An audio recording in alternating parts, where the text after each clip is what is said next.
नमस्कार, मी सुनील मधुरे. आपण पाहत आहात TV 125MS. तर आपण आहोत मुरुड जंजिरा किल्ल्यामध्ये आणि किल्ल्याचा जो मागचा परिसर आहे तो कसा आहे आपण पाहू शकता. हा आहे किल्ल्याचा मागचा परिसर. खूपच सुंदर असे दृश्य आहेत आणि हा आहे किल्ल्यातला आतील परिसर. तर पहा कसा आहे. आणि हा आहे किल्ल्यातील मागचा परिसर. आणि ह्या ठिकाणी वारे आपण पाहू शकता. खूप जोरात वारे ह्या ठिकाणी सुरू आहेत. खूप जोरात वारे ह्या ठिकाणी वाहतात. हे आहे समुद्र आणि ह्या ठिकाणी एकदम थोडंसं पाणी कमी दिसतं. आता सध्या भरती आलेली आहे आणि भरतीमध्ये आपण पाहू शकता कसं आहे.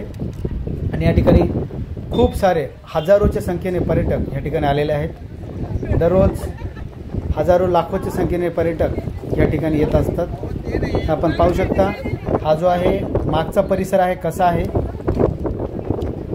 ह्या ठिकाणी आपण पाहू शकता ही पहा ही गडी आहे आणि ह्या गडीमध्ये थांबून या ठिकाणी शिपाई पुढं पाहत असतील. आणि हा बराचसा भाग जो आहे या ठिकाणी ढासाळलेला आहे. पण दृश्य एकदम सुंदर आहे. 400 वर्षाखालचं बांधकाम आहे तरी अजूनसुद्धा मजबूत असं आहे. आपण पाहू शकता खूपच सुंदर या ठिकाणी दृश्य आहे. आणि ही भिंत पहा कशी आहे. यातील दगडं खूप मोठमोठे असे दगड आहेत आणि मजबूत. आत्तासुद्धा हा किल्ला जो आहे एकदम मजबूत आहे. आणि या ठिकाणी पहा पर्यटक अगदी जवळून व्ह्यू पाहतात.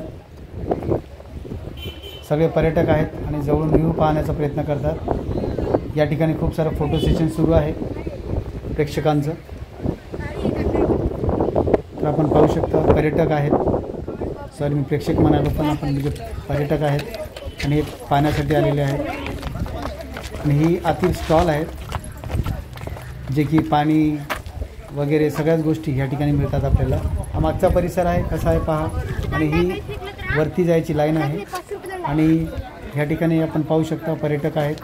खूप ऊन असल्यामुळं टोपी ह्या ठिकाणी घ्यावीच लागते. प्रचंड या ठिकाणी ऊन आहे आणि या उन्हात आपल्याला जावं लागतं पाहण्यासाठी. कारण समुद्र जिथं असतं तिथं ऊन निश्चित जास्त असतं कारण बाष्पीभवन होत असते.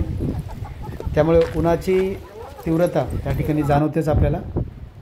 तर या ठिकाणी पहा आपण मला पाहू शकता हा मागचा व्ह्यू किल्ल्याचा मागचा व्ह्यू आहे हा.